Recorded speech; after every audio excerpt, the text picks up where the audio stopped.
Nagbabalik tayo sa huling yugto ng ating online views update ng tatlong noon time show. At tara, ating unahin ang Facebook Live ng tatlong noon time show para sa Tape Eat Bulaga na may 314k followers, sa EAT Eat Bulaga TVJ na may 1.8 million followers, at sa Eat Showtime na may 16 million followers. So as of 2/17, ang Eat Bulaga Tape Incorporated ay may 305 live viewers, samantalang ang EAT Eat Bulaga ay may 6.2k live viewers, at ang Eat Showtime ay may kasalukuyang 5.5k live viewers. So i-click po natin.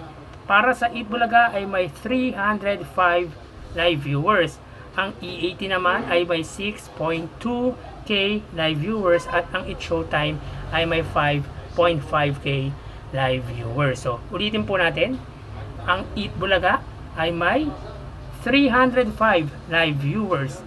Ang EAT ay may 6.2k live viewers, at ang Eat Showtime ay may 5.4k live viewers. So dito sa Facebook Live nila as of 2/18, ang nanguna ay ang EAT ng Tito Vic and Joey, pumangalawa ang Eat Showtime, at pumangatlo ang Eat Bulaga ng Tape Incorporated. Mapunta naman po tayo sa YouTube channel ng tatlong noontime show para sa Eat Bulaga under sa may GMA YouTube channel. So hanapin po muna natin ang GMA YouTube channel. Yan po, na may 33.6 million subscribers. Sa EAT naman under TV5 Philippines na mayroong 1.52 million subscribers, at sa may Eat Showtime under ABS-CBN Entertainment YouTube channel na may 46 million subscribers. So as of 2/19, ang Eat Bulaga YouTube channel under GMA Network YouTube channel ay may kasalukuyang 7.4k live viewers.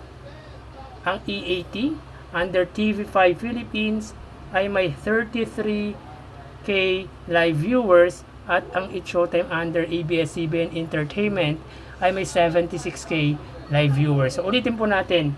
Para sa Eat Bulaga under GMA Network YouTube channel ay may 7.5k live viewers.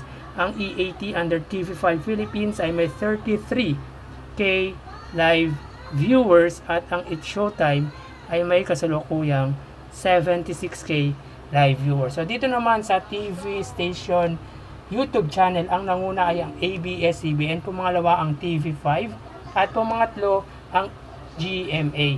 So mapunta naman po tayo sa YouTube channel, yung main YouTube channel ng tatlong noontime show. Para sa Eat Bulaga under Eat Bulaga YouTube channel na mayroong 5.28 million subscribers. Sa EAT naman under TVJ YouTube channel na may 726k subscribers, at sa Eat Showtime under ABS-CBN Eat Showtime na may 1.94 million subscribers. So as of 2/21, ang Eat Bulaga ay may 1.1k live viewers. Ang EAT naman ay may 41k live viewers, at ang Eat Showtime under ABS-CBN Eat Showtime ay mayroong 34k live viewers. So ulitin po natin as of 2/21. Ang Eat Bulaga Tape Incorporated ay may 1.1k live viewers. Ang EAT ay may 41k live viewers. EAT Eat Bulaga TVJ, at ang Eat Showtime ay may 34k live viewers.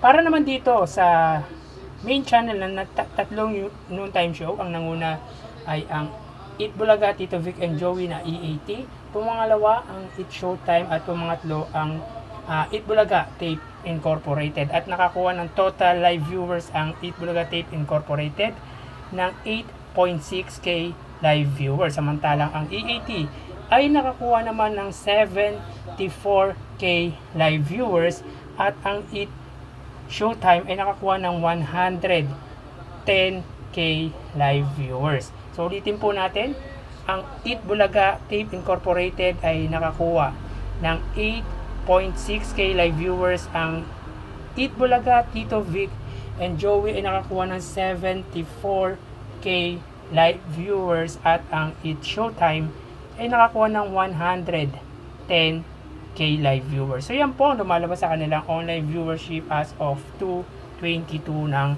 hapon. So bukas, matutunghayan nyo na naman ang panibagong video ng ating online views update ng tatlong noontime show dito sa ating bansa.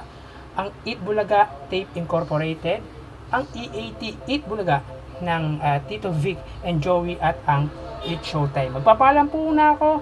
Thank you and God bless.